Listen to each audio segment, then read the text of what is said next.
Dimanche 24 août 2014, merci d'être à l'écoute de Rémi Ménage, qui reçoit donc M. Yarofa, l'historien, archéologue, ancien directeur à l'UNESCO, Moussa Samb, professeur de droit et consultant juriste. Merci monsieur d'avoir accepté notre invitation. Vous le savez, l'actualité au Sénégal, c'est l'article 80 qu'on a évoqué encore par rapport à l'arrestation de M. Samuel Sarr, qui aurait offensé le chef de l'État. La presse en parle beaucoup, certains sont pour la suppression de l'article 80, d'autres demandent que l'article reste dans l'État parce que, disent-ils, la maturité des hommes politiques ne fait pas qu'aujourd'hui qu'on puisse supprimer cet article.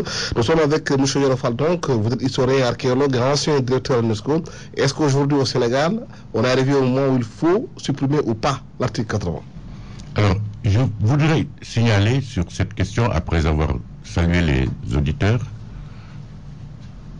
qu'il ne s'agit, l'offense à chef de l'État n'est pas punie par l'article 80, mais par l'article 254. Et je crois que l'article 80 a été historiquement utilisé depuis l'indépendance par le pouvoir contre l'opposition. Ce qui fait la popularité de l'article 80 et qui fait que chaque fois qu'il y a arrestation d'un membre de l'opposition sur la base de ce qu'il fait, les gens parlent d'article 80. Et c'est une question très intéressante pour un historien, mais c'est une question extrêmement intéressante pour les citoyens. Il ne s'agit pas de l'article 80 pour ce qui concerne offense à chef de l'État. Maintenant, l'article 80, moi j'ai été condamné en 1969, entre autres, par l'application de l'article 80. Pourquoi? Parce que j'écrivais des tracts pendant les grèves lycéennes et j'ai été arrêté pour rédaction et distribution de tracts. Donc à l'époque, c'est une chose inimaginable aujourd'hui au Sénégal. Il y a plus que des tracts maintenant, il y a des libelles qui sont dans la presse en ligne et partout.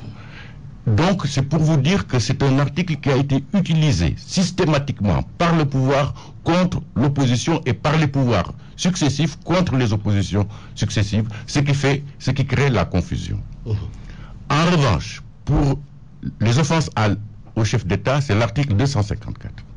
Alors, nous avons l'exemple de la France. Vous avez l'exemple célèbre de Sarkozy, qui avait été insulté. Et celui qui a insulté le président Sarkozy avait été poursuivi. Le débat en France se posait dans les mêmes termes que vous les avez posés ici. Et les Français ont supprimé le délit d'offense à chef de l'État de leur jurisprudence. En réalité, de leur législation. En réalité, mais le problème restait entier. C'est pourquoi les Français, pour protéger le chef de l'État, ont aussi, en contrepartie, élaboré la possibilité pour le chef de l'État, à chaque fois qu'il se sent offensé, de porter plainte lui-même. Donc, il ne s'agit plus pour le procureur de s'autosaisir, parce que c'est ce qui se passe. Quand une loi existe, quand il y a infraction à cette loi, le procureur s'autosaisit, sans que le président de la République forcément le lui demande, sans que le ministre de la Justice forcément le lui demande. Alors, il y a effectivement, actuellement, dans le débat démocratique sénégalais, le problème de l'article 80 et de l'article 254. Oui, Moussa Samb, est-ce qu'aujourd'hui, il faut supprimer cet article comme le demandent certains, ou bien le maintenir, comme le disent aussi d'autres qui estiment qu'aujourd'hui que le débat politique au Sénégal n'a pas atteint une telle maturité que les gens s'attaquent personnellement au chef de l'État? Je vous remercie Alassane pour cette invitation. Je voudrais d'abord m'incliner à la mémoire de l'étudiant Bassirou Gaye, qui est actuellement certainement en train d'entrer. Et donc exprimer nos condoléances, et c'est la communauté universitaire à sa famille. Ceci dit, je voudrais dire que bon, peut-être qu'on y reviendra. Cette question du décès de l'étudiant Gaye soulève d'autres problèmes et sur lesquels peut-être on aura l'occasion de revenir.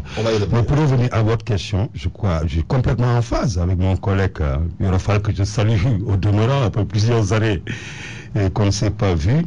Et bien entendu, le voir me rappelle beaucoup de souvenirs de tout ce que nous avons nous investi dans les années 90 pour la pacification de l'espace universitaire. Et je suis complètement en phase avec lui.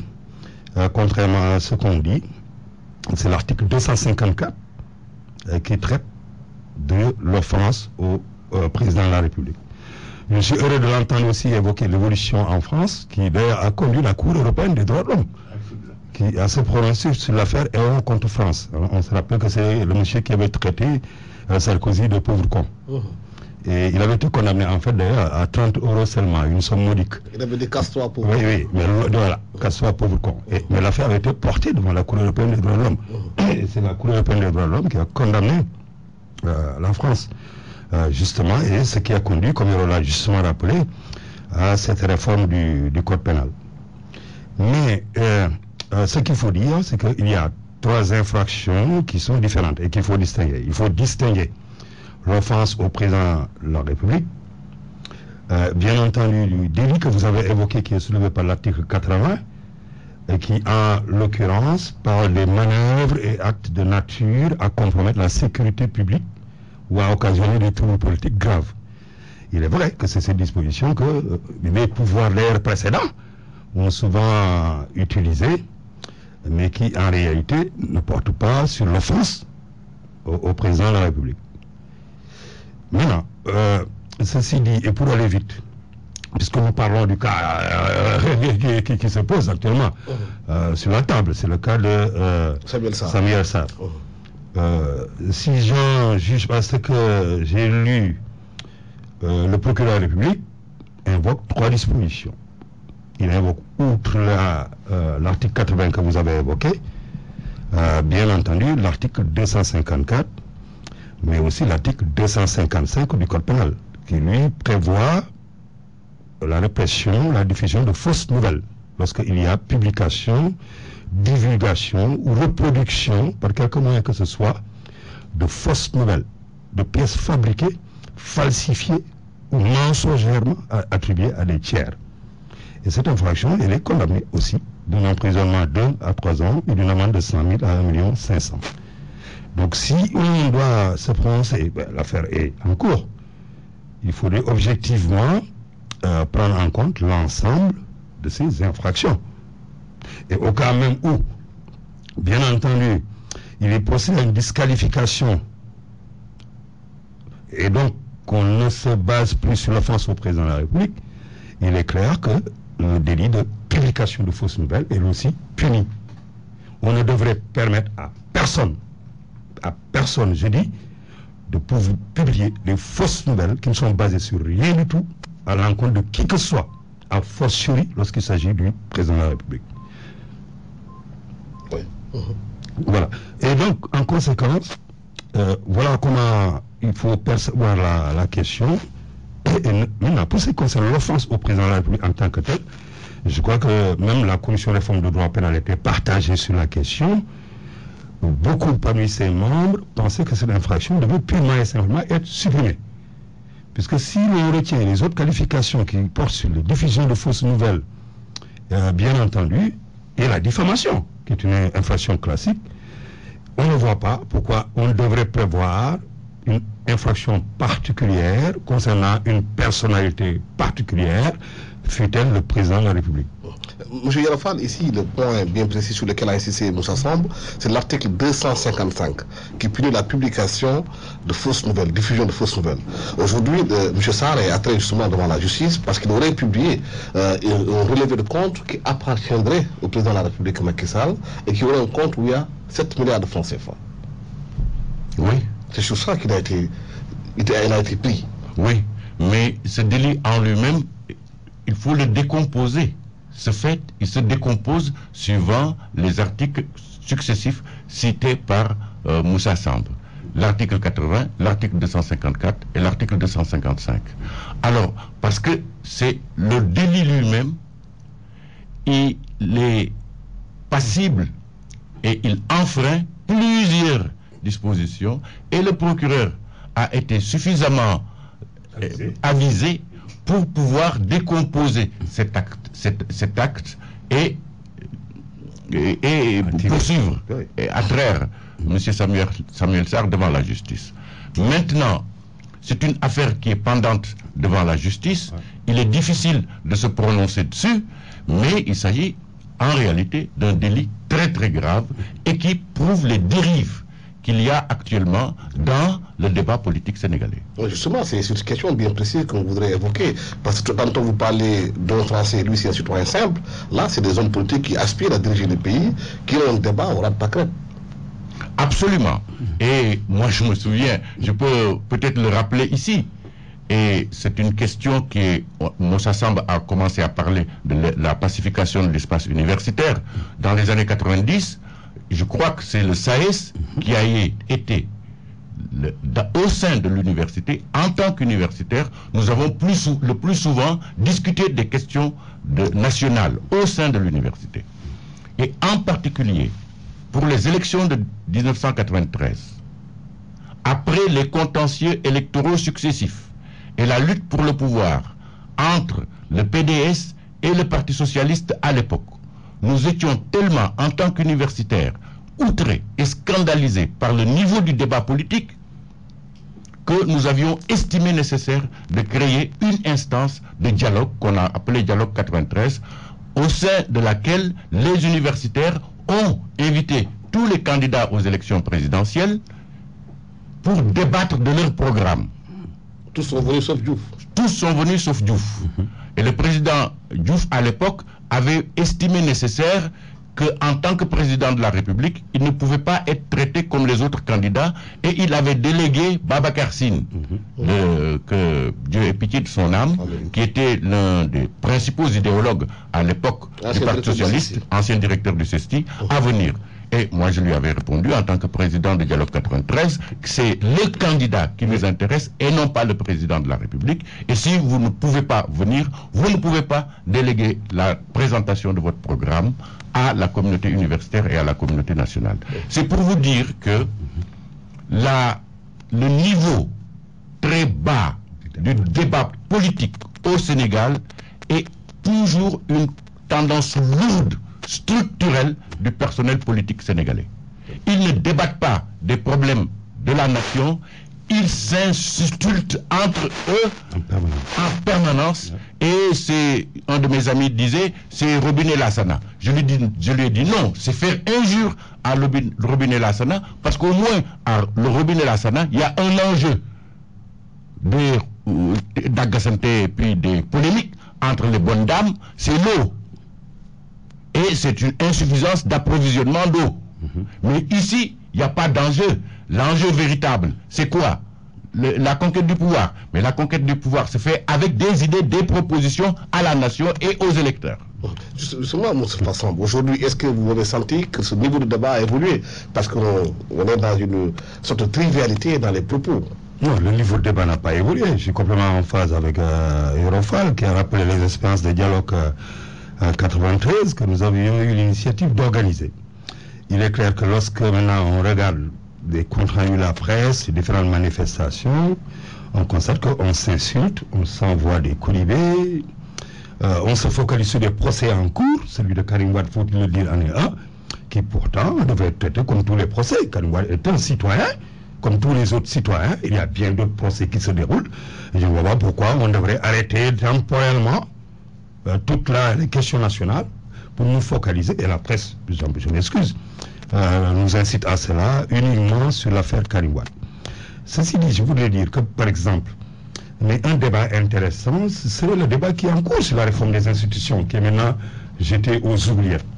Et aujourd'hui, que la méthode d'adoption de la réforme, référendum ou Assemblée nationale est discutée, le vrai problème n'est pas celui-là. Lors de la dernière émission, je l'avais évoqué. Le vrai problème, c'est quelle nouvelle constitution. Ce n'est pas le simple problème de savoir si le mandat de Macky Sall doit être réduit à 5 ans alors qu'il est de 7 ans, et qu'on oublie les autres dispositions qui sont contenues dans le projet de constitution, la réforme Bow. Vous vous souvenez, lors de mon intervention ici, j'étais avec le journaliste qui disait que non, que j'allais trop loin, etc., que le président de la République avait la possibilité de recorriger, lui seul, les dispositions du projet de constitution. Et comme si dans son cabinet, il pouvait alors, à lui seul, revoir le travail de la commission et le soumettre au référendum. Moi, je suis encore de ceux qui pensent que ce projet constitue un tout. Et que certaines questions d'ailleurs que nous évoquons, ils sont continues. Par exemple, je voulais juste donner un exemple. C'est le fait que c'est le statut du procureur de la République qui aujourd'hui reçoit les instructions du ministère de la Justice. Si je me souviens, dans le projet de constitution, le procureur de la République devrait être détaché, le parquet lui-même, du ministère de la Justice. De la sorte que, par exemple, dans une action comme dans l'affaire où nous avons, à laquelle nous discutions tout à l'heure, il pourrait parfaitement poursuivre sans que l'on pense qu'il ait reçu les injonctions du ministère de la Justice. Voilà des réformes majeures qui ne sont pas simplement limitées à la réduction du mandat de Macky Sall. Il y a une urgence de réformer les institutions dans ce pays et la manière dont elles fonctionnent. Et je pense que le projet de constitution de Mbow, de la commission Mbow, est un projet qui a abordé toutes ces questions et qui a utilisé les méthodologies appropriées de consultation. Et donc, c'est pas simplement la question de la réduction du mandat, il est question de la réforme des institutions en général. Il est possible peut-être même de reposer sur la table des experts et des acteurs politiques le projet qui a été élaboré. Mais faisons en sorte que lorsqu'il y aura référendum, que ce référendum porte sur toute une constitution et non pas sur une seule disposition de la Constitution. Monsieur Yerofal, les gens disent que, comme Barack Obama l'a dit, l'Afrique a besoin d'institutions fortes, pas d'hommes forts. Est-ce qu'aujourd'hui, les personnalités qui animent les institutions de nos pays sont à la hauteur des réformes qu'on demande? Oui, je voudrais juste signaler qu'avant Barack Obama, les assises nationales avaient posé cette question des institutions fortes au lieu des hommes forts. Alors, il y a aussi la capacité de ceux qui animent les institutions à être à la hauteur des institutions. Absolument. Et ça, c'est l'autre question. L'autre volet, il faut des institutions fortes, mais aussi des hommes qui aient la force morale, la force mentale, la force politique nécessaire pour qu'imposent ces institutions fortes. La relation entre les hommes et les institutions reste exactement la même. Et je précise encore une fois, et ça, ce n'est pas différent de la question que nous avions posée au préalable, le niveau du débat politique. Le président Mbow n'a pas seulement remis qu'au président de la République son rapport, il l'a remis à tous les autres partis politiques. Tous les autres partis politiques ont le rapport Mbow. Il faut qu'on le sache. Et donc, tous les partis politiques ont les mêmes moyens que le chef de l'État pour discuter de ces questions. Ils ne le font pas. Et plus largement, il y a la dimension citoyenne de la Constitution.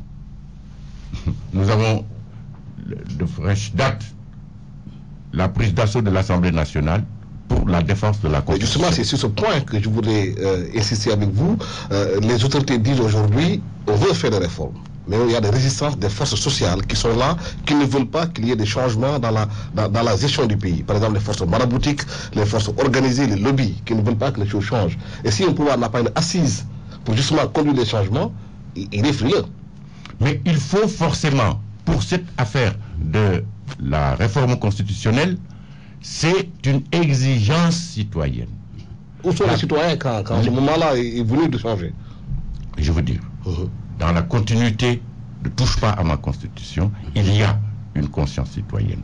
Cette conscience citoyenne s'exprime même par l'abstentionnisme, même par l'abstention aux élections. Il faut interroger l'abstention. Pourquoi les gens s'abstiennent? Et pourquoi les dernières élections locales ont prouvé des dynamiques qui montrent un danger pour notre société? Laquelle? La déconsidération. Les hommes politiques sont de plus en plus déconsidérés par les citoyens. Et le niveau de leur débat n'est pas au niveau de la maturité et des exigences démocratiques des citoyens sénégalais. Justement, Moussa Samb, si ce point est bien précis, est-ce qu'il y a une force aujourd'hui au Sénégal assez consciente et assez organisée du point de vue des citoyens pour imposer des changements sur lesquels les pouvoirs publics peuvent s'appuyer pour apporter ce changement? Mais je pense que oui, il y a quand même des... Parce que la conscience citoyenne de 23 juin, on a l'impression aujourd'hui qu'elle s'est endormie. Hein? Oui, quelque part. Ou plutôt dirons qu'elle s'est un peu assoupie. Parce que cette conscience citoyenne, elle est encore en latence. Elle s'est exprimée, je le précisé tout à l'heure, par le niveau d'abstentionnisme aux élections, et en particulier dans la ville de Touba, parce qu'il faut le dire, où quand même il s'est passé quelque chose, un phénomène particulier. Moi-même, je suis mauritain, mais je n'hésite pas à lire les faits de société tels qu'ils sont.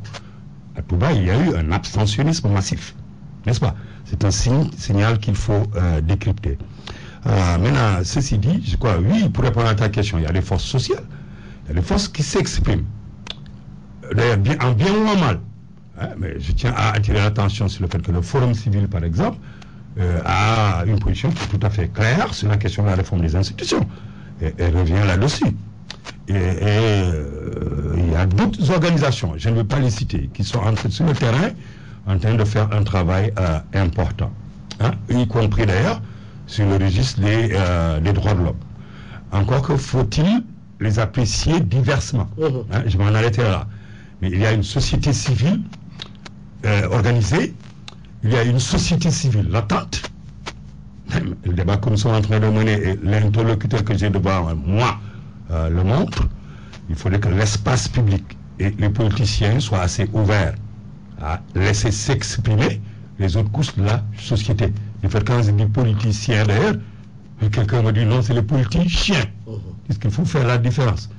L'accaparement de l'espace public par une catégorie soi-disant professionnelle qu'on appelle les politiciens n'a pas de raison d'être. Ce pays nous appartient à nous tous. Mais qu'est-ce qui empêche à cette classe politique, à cette classe de société civile de venir occuper l'espace public? Mais plusieurs raisons.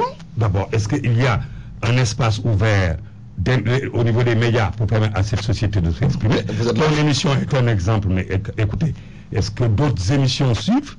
Est-ce que d'autres espaces sont ouverts pour le permettre? Est-ce que l'espace public lui-même est ouvert à laisser s'exprimer les gens qui ne sont pas dans les partis politiques?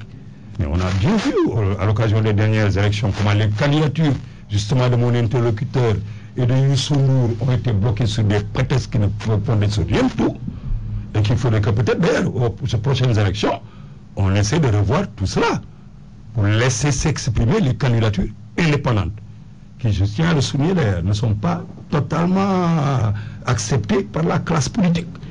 Et on a vu que lors des élections locales qui viennent de se passer, comment on a vu s'exprimer ces organisations autonomes à travers leurs listes, ces organisations indépendantes.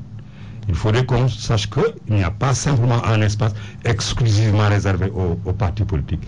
Mais tout cela fait partie de la réforme des institutions et la dynamique dans laquelle la société est engagée. Mais on n'y pourra rien, parce qu'il est clair que les gens vont s'exprimer, que ce pays n'appartient pas aux politiciens, il appartient à tous ses citoyens. M. Yorofal, ça nous permet d'embrayer le troisième point de notre débat par rapport à l'université, où aujourd'hui c'est devenu un espace de dialogue, de discussion, de lumière. Mais on récolte plus de la violence à l'université qu'autre chose. Pourquoi en est-on arrivé là? Alors, c'est une grosse question qui n'est pas très différente de ce dont nous parlons depuis le début aujourd'hui, depuis le début de l'émission. C'est quoi une université? Moi, j'ai entendu le président de la République dire deux choses pour qualifier l'université. C'est un centre d'apprentissage, et ensuite il a dit c'est le temple du savoir. Alors, temple du savoir, oui, mais quel savoir? Parce qu'il y a plusieurs savoirs, il faut préciser. Centre d'apprentissage, l'université n'est pas un centre d'apprentissage. L'université appartient à l'État et à la nation, fait partie des institutions de l'État qui se consacrent à la science et à la recherche de la vérité par le débat, la recherche, l'argumentation. Je donne un exemple. Les universités, le potentiel actuel de l'université de Dakar est incomparablement plus puissant que la coquille que représente l'université de Dakar. Prenons quelques exemples liés à l'actualité récente. La mort de Bassirou Faye. Pourquoi? Parce qu'il y a une présence permanente de la police à l'université. Non. Dans un espace universitaire où l'on discute, où l'on recherche la vérité, où l'on débat, où il y a une liberté de parole, je ne dis pas polémique, je dis débat scientifique avec des argumentations, avec des références. qui a l'autorité, l'université a l'autorité pour la science et la recherche au Sénégal. L'institution de l'État qui s'occupe d'établir la vérité scientifique, c'est l'université. C'est cela, l'université. Et depuis le Moyen-Âge, les universités européennes, qui étaient sous le contrôle de l'Église, ont élaboré ce qu'ils appellent les franchises universitaires et les libertés académiques. Interdiction absolue pour la police et l'armée d'entrer dans l'espace universitaire. Pas de répression de la pensée, de la réflexion. Ici, chez nous, il y a une université que nous connaissons, l'université de Pire. Mais Khali Amar Fall, qui appartenait à la famille qui pouvait prétendre au trône du Kadior. Mais avec le Damel, il lui a expliqué, moi je m'occupe de la science et je veux m'isoler. Je ne m'occupe pas des questions politiques. Je ne suis pas au service du Damel. Je ne serai pas le Kadi, c'est-à-dire le juge du Damel. Je serai le Kadi du Kayor. Ce que l'Atsukabe a accepté. Et il est devenu le Kadi du Kayor, au service du peuple, au service aussi du pouvoir politique, mais en toute indépendance, et avec l'autorité de la science et de la recherche et de l'établissement de la vérité.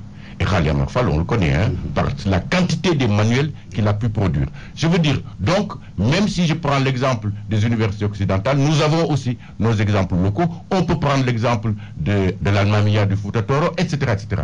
C'est ça l'université dans toutes les cultures, dans toutes les civilisations.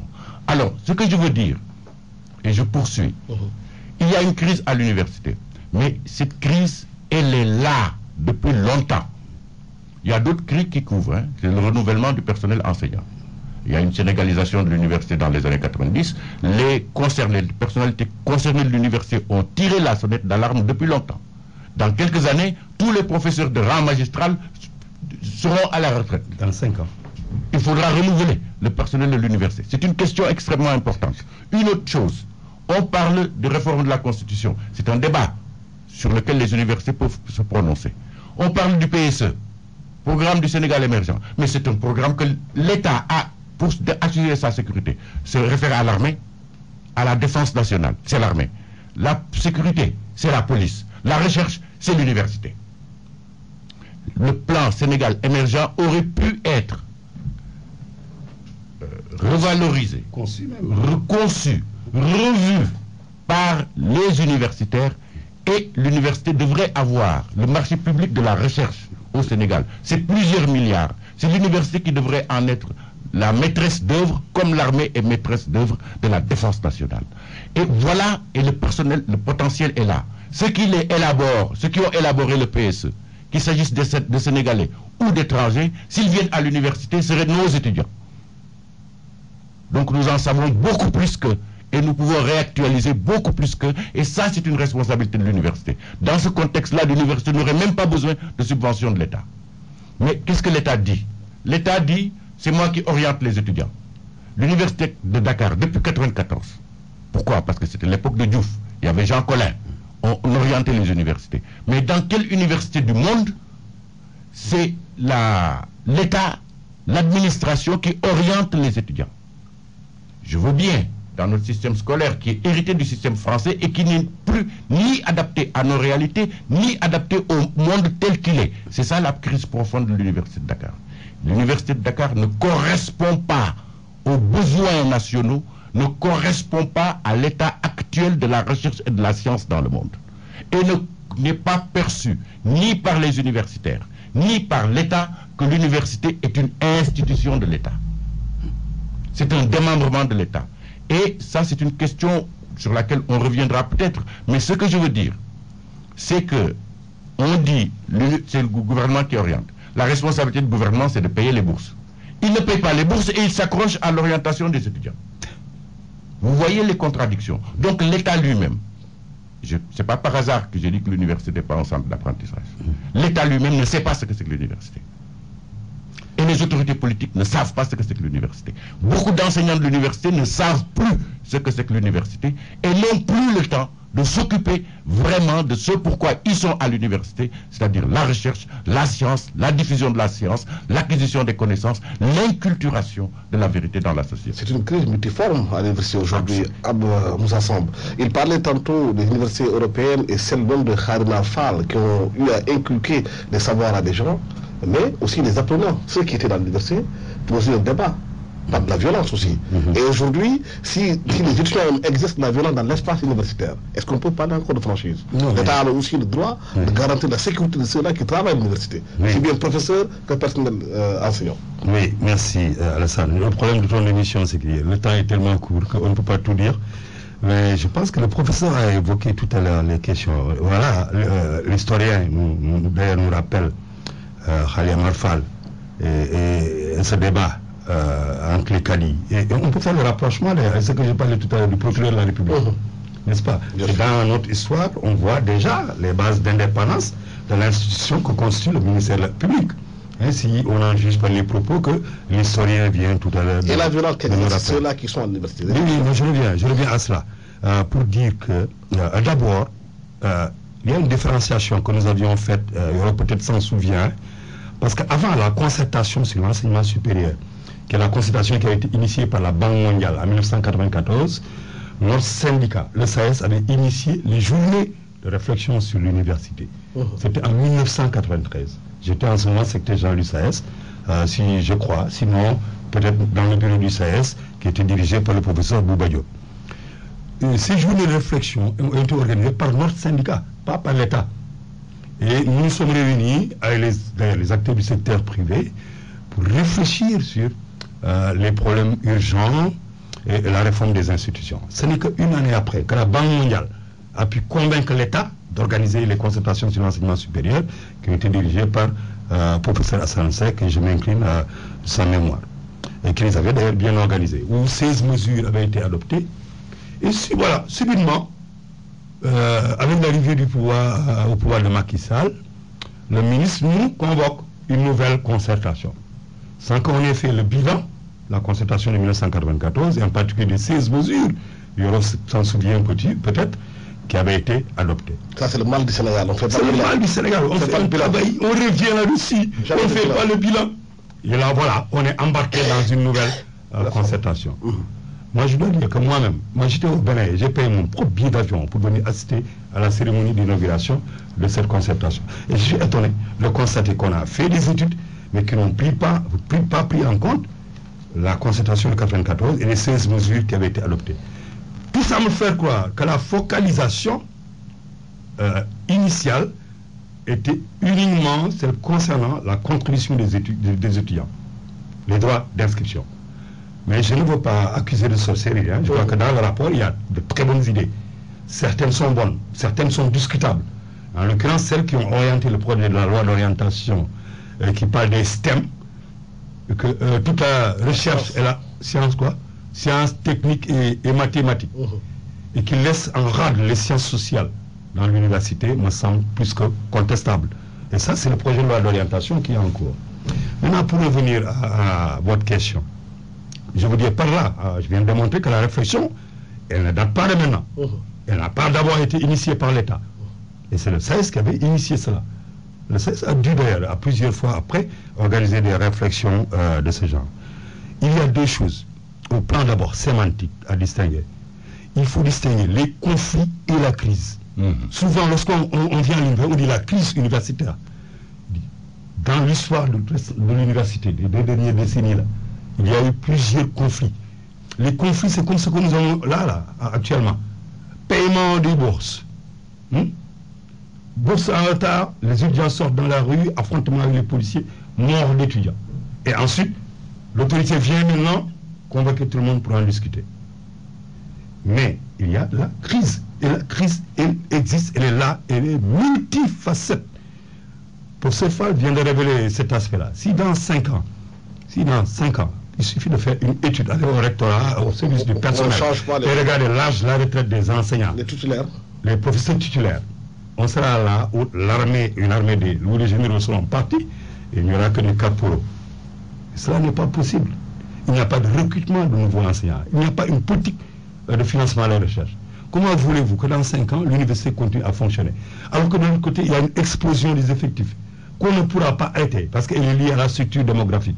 Au fait que quand même, nous souhaitons que l'enseignement secondaire soit successful, qu'il puisse produire beaucoup plus de bacheliers qu'on en a maintenant.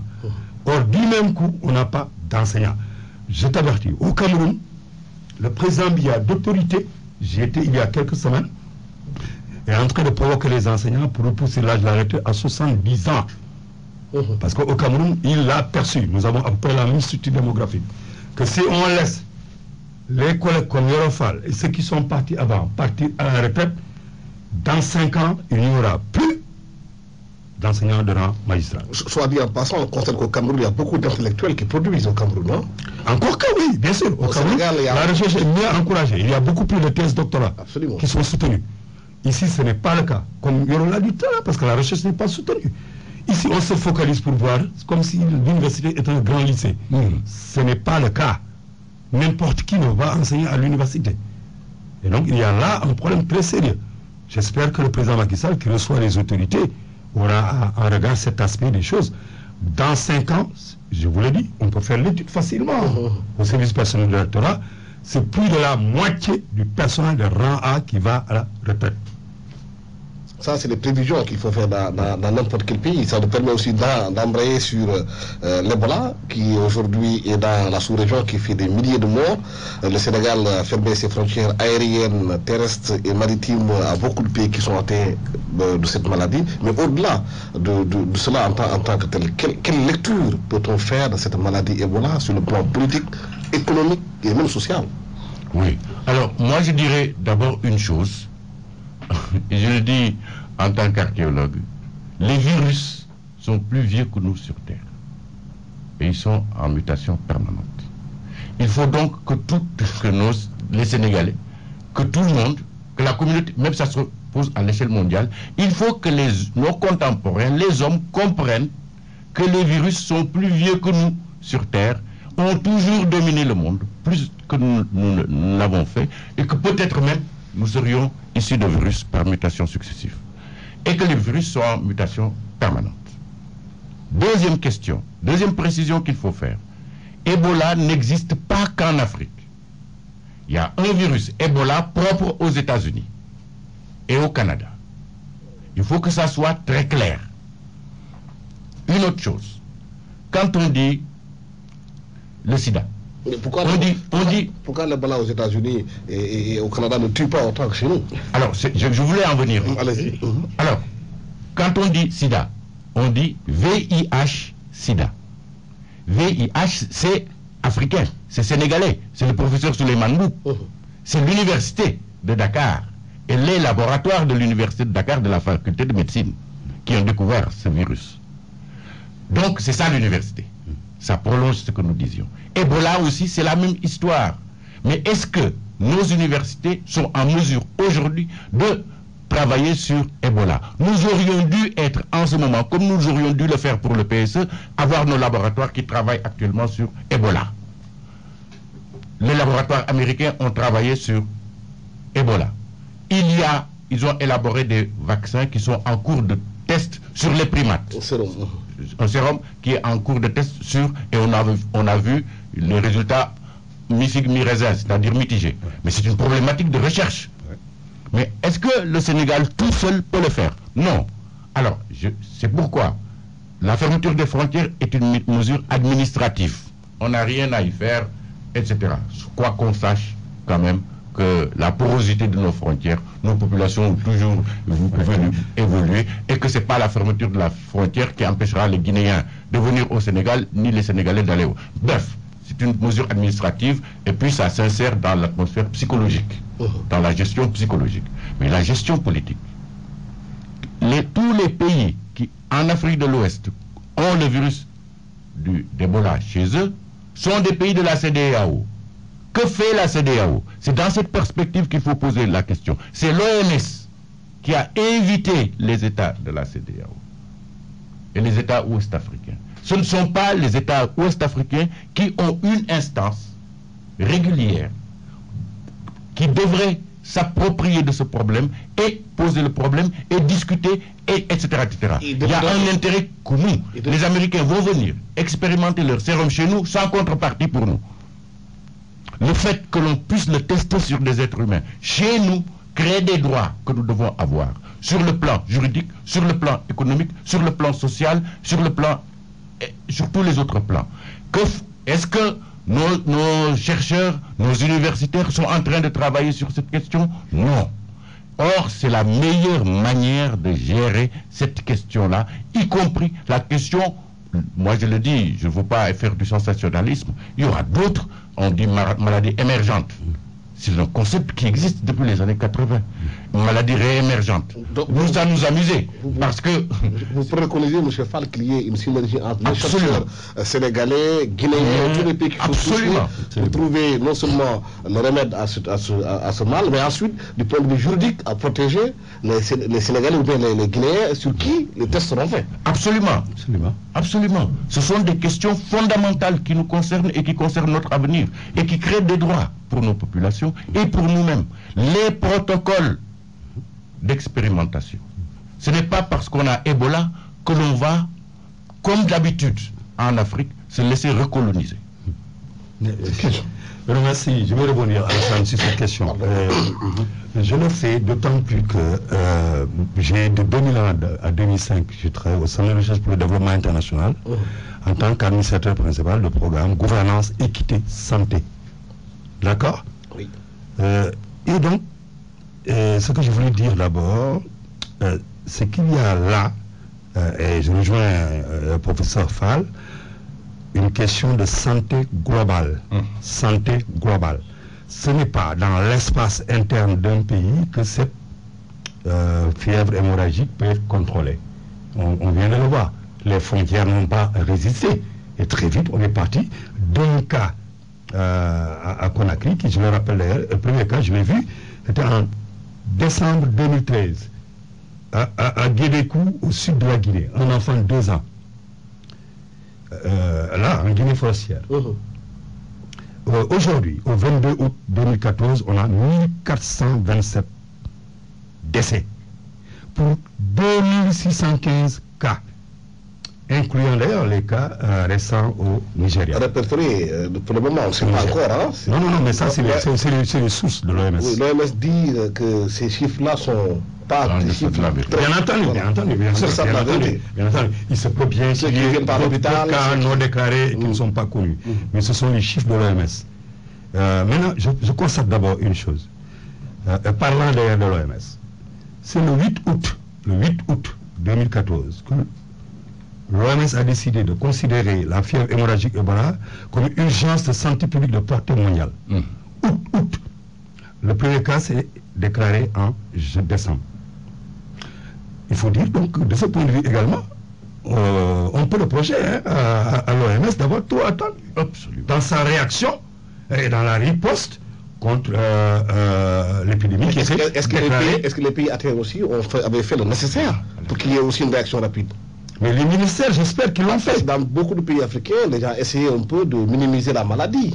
Non, mais je pense que le professeur Eva Kolo, c'est quand même qui a dit... En Guinée aujourd'hui, les gens me disent oui... Le professeur Eva Malikol, qui a dirigé Rollback Malaria, est une autorité reconnue. Absolument. Je parle des pays atteints par la maladie. On a essayé dans un premier temps de minimiser la maladie en disant que oui, elle sera circonscrite. C'est après, quand ça a dépassé les mois, que les gens ont commencé à parler aussi. Oui, très certainement. La responsabilité de ces États-là dans la... Non, elle est engagée. Elle est tout à fait engagée. Vous connaissez quand même la désorganisation de nos États, dans tous les domaines, y compris donc dans même la santé publique. Et toutes les structures sont complètement désorganisées. Et donc en cela, vous pouvez comprendre qu'il y ait, de ce point de vue, d'abord le souci de protéger les petits intérêts catégoriels, là, et le petit pays, etc. On peut cacher même des cas, etc. Mais moi je parle de l'OMS, et je dis que l'OMS a tardé à réagir. L'OMS a pris cette décision que le 8 août 2014, qu'elle a décidé de considérer qu'il s'agit d'une urgence de santé publique de portée mondiale. Mais aujourd'hui, maintenant je continue.